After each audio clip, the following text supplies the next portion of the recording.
Flameo, Hartman. So, I rewatched Avatar The Last Airbender recently, and I loved it. I watched that show as a kid, but revisiting it as an adult was really a treat. I could wax poetic about how incredible it was, but I don't really think I have anything to add to that conversation, so I guess I could talk about how it was to watch the finale as it premiered live with my siblings. It was a real event. Me and my siblings used to assign each of us to a different character. I was Aang. It's the arrow. Anyways, I knew that I wanted to talk about the show, but I couldn't figure out what I wanted to say. A few days later, I ran out to GameStop with some friends because I was looking for a used copy of Miitopia. Hey. No Miitopia, huh? Hey, Avatar. I did want to make an Avatar video.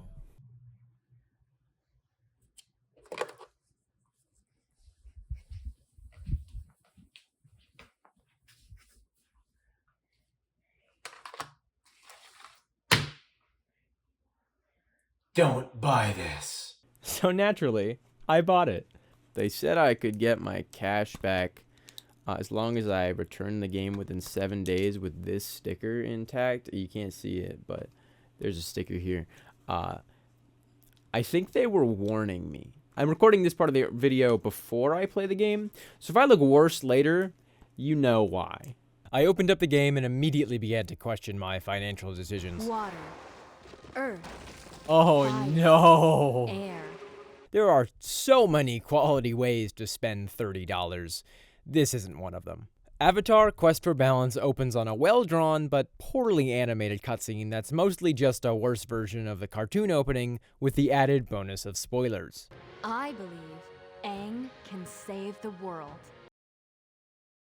Finally reaching the title screen after what felt like hours, it could be better. I suffered through the very first cutscene, which had desynced audio. But this is our pie show day, Iroh.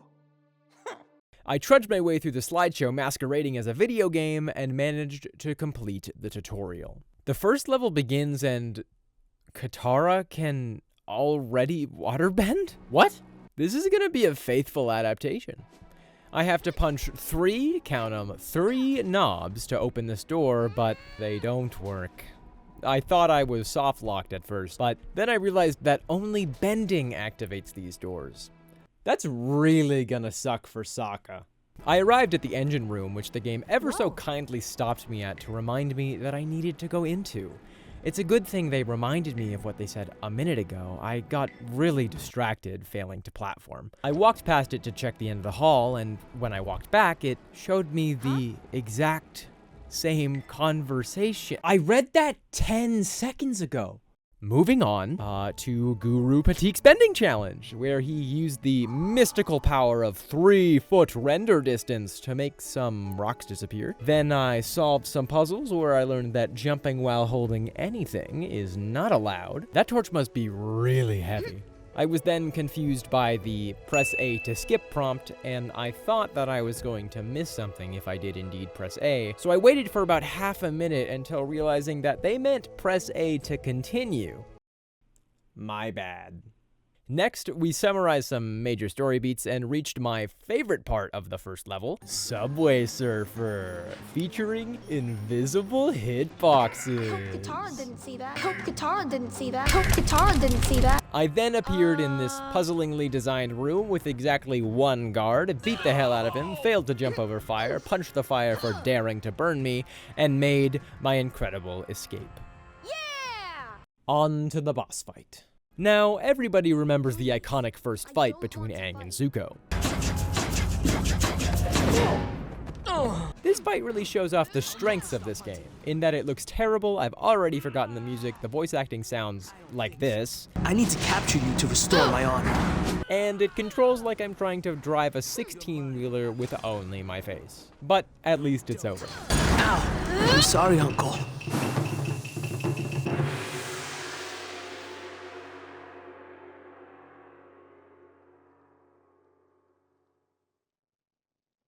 Yeah! And that was the end of the first level. But don't get too excited. It's time for everyone's favorite Subway Surfer.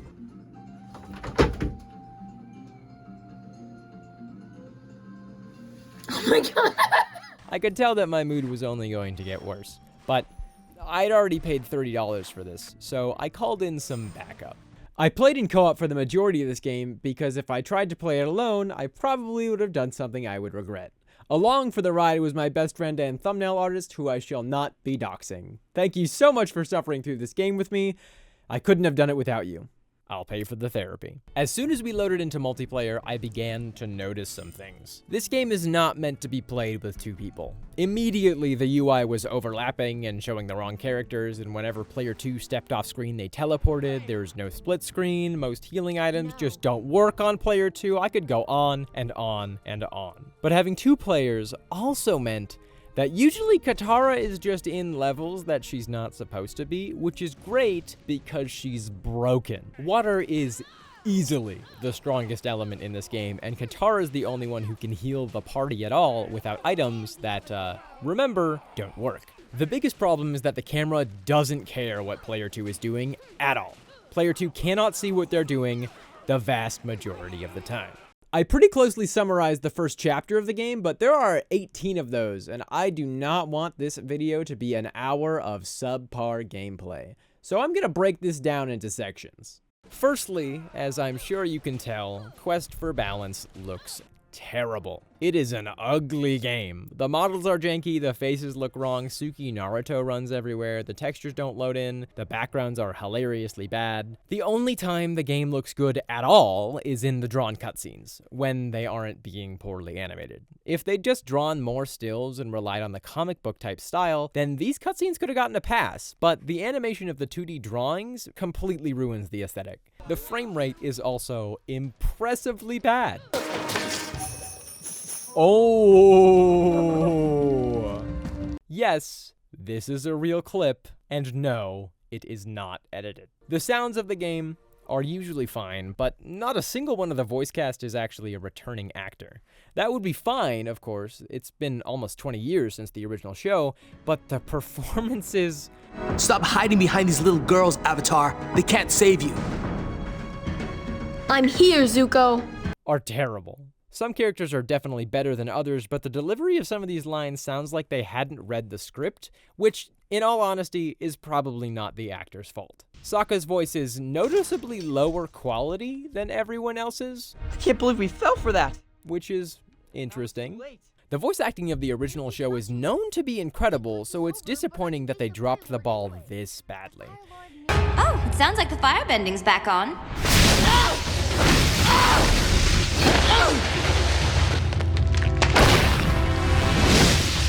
Oh, it sounds like the firebending's back on. And worst of all was the menuing. Countless times I wanted to open the menu for something and I'd have to sit and wait for the character models to load in just so I could scroll past them. Whenever I found something that I needed to interact with, I would try and press the button and press the button again, and I'd skip things and I'd go back, and the menus never worked. What I'm trying to say is that the menus never worked well. Every time you complete a main quest, which happens too often, you have to reopen the menu to select the next quest if you want the compass to direct you so you can spend less of your sanity aimlessly running around terrible levels.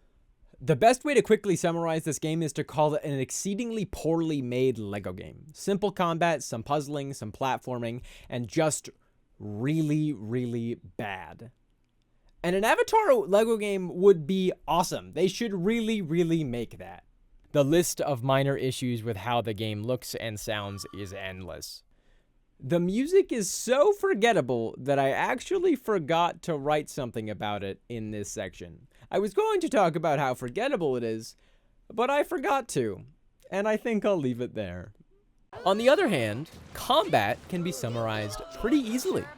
It's bad. It's mostly just mashing the Y button over and over again with an occasional X press for a longer ranged attack, and the rare special ability, which really only means I need Katara to heal me. The most you really have to think about is when enemy benders protect each other with their stupid little fire force fields, and you have to attack them in a specific order instead of hitting the closest guy. But with waterbending, you don't have to do that at all. All of your attacks hit everyone in front of you, so just mash away. The combat is bland and forgettable, and there's only one fight in the entire game that cannot be forgiven. Near the end of the game, on the Boiling Rock, the last combat of the level before the boss fight requires you to fight 6 guys. Normally, that would be fine, but the party is full of the worst 3 characters in the game. Zuko, because firebending sucks, Sokka, because no bending at all is worse, and Suki, who is somehow worse than Sokka. Even more than that, the last time I could buy healing items was at the beginning of Book 3, so that's about, 4 levels ago. We were running low on healing, especially because all of the better healing items just don't work, and we lost this fight. No big deal, we clicked retry, waited through a 28-second loading screen, only for them to not even give back half of my health or return the consumables that I used on the fight I just reset. Surprise, surprise, I died again. 28-second loading screen, died a third time, 28-second loading screen, and then this happened. Sokka moonwalked into the back rooms, Zuko was only a hit from death, and all I had was the worst character in the game and a dream. Against all odds, with just a sliver of health remaining, I was able to clutch it out and move on to a terrible boss fight. Sure you're ready for a Kyoshi warrior. Which is a great segue into the absolutely terrible boss fights. Oh my god, the boss fights. Most of them are forgettable and pretty easy pattern boss fights where you can't even damage the boss until they stun themselves doing something stupid. What? The Zuko fights were all pretty easy, the Azula fights were mostly easy and forgettable, even the final Ozai boss fight was pretty bland. They should have made it a Subway Surfer type level. I'm not even kidding. They should have made it a Subway Surfer type level once Aang enters the Avatar state and have him shoot bending beams at a fleeing Ozai, which would actually be pretty similar to what happened in the show. But nope, didn't happen. The real final boss was Combustion Man. Holy shit. The first Combustion Man fight was unbelievably unfair. I think that part of this was due to the fact that we were on multiplayer and player 2 is forced to play Sokka here, who literally cannot do anything in this fight. But the camera decided that this was the time to finally accommodate player 2 instead of teleporting them back to me, which made this unplayable. We were able to identify what glitch was happening. Player 2 was not able to actually enter the battlefield, and since we were separated and the camera wouldn't focus on me, I couldn't see anything, no one could see anything. It was terrible. The glitch was happening probably because the invisible wall goes up when player 1 enters the next arena, so we fixed it by making sure that player 2 always went first. Once we'd gotten past that, we had to contend with the fact that Combustion Man would stun lock and teleport me to death if he hit me at all in the third phase of the fight. It fucking sucked! Finally though, after many failed attempts, I managed to serpentine my way to victory. The only part of this game that seems to have gotten any effort was the puzzles. I legitimately think that there was one guy on the team who tried his heart out designing interesting and unique puzzles. I made fun of it earlier, but the Guru Patik bending challenges easily had the best gameplay in them. Some of these puzzles were actually pretty fun to solve, at least in my head before I had to touch the controller and actually solve them. This was the part of the game that could have been something if only it wasn't surrounded by terrible controls, awful visuals, and the world's worst camera. There was a section in the Day of Black Sun Invasion level where player 1 as Aang had to hold up a platform which stopped me from moving, while player 2 as Sokka had to jump across said platform over lava to reach a switch on the other side of the room. Sounds simple, but the problem here was that I had the camera and Sokka couldn't see where the hell he was going. He had to hit that tiny switch all the way over there, well, nearly blind. This was a perfect example of how the camera does not function. Maybe on single player this would have been fine, but that's not an excuse. The story of the game is a mess of inaccurate dialogue, completely ignored characters, and overall a complete butchering of what Avatar: The Last Airbender is supposed to be. If you don't know the story, Go watch Avatar and don't let anyone substitute this garbage for the original masterpiece. We're supposed to believe that this game is a recounting of the show's events by Iroh, Bumi, and Paku to a playwright who's trying to make a more historically accurate play than the Amber Island players. But it doesn't matter. I don't care. The only part of it that matters at all is at the end when Iroh says he would rather drink poison than do it again. And so would I. And finally, the fun part, the glitches. There were way too many to count, so enjoy this montage. Wait, what? What? Holy shit, look at us go! This wagon is invincible. What the fuck? Why can't I break this? Oh my god. Holy shit.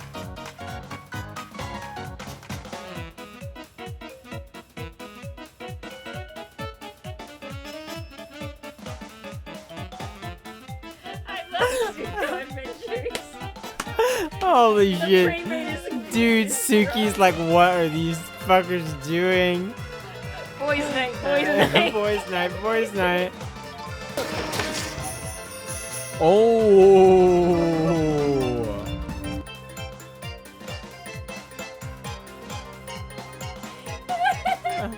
I bet I can run faster than you can. Race, 3, 2, 1, go! Ah, damn, you won. Holy shit. Hey! This is it. You're going down, Azula.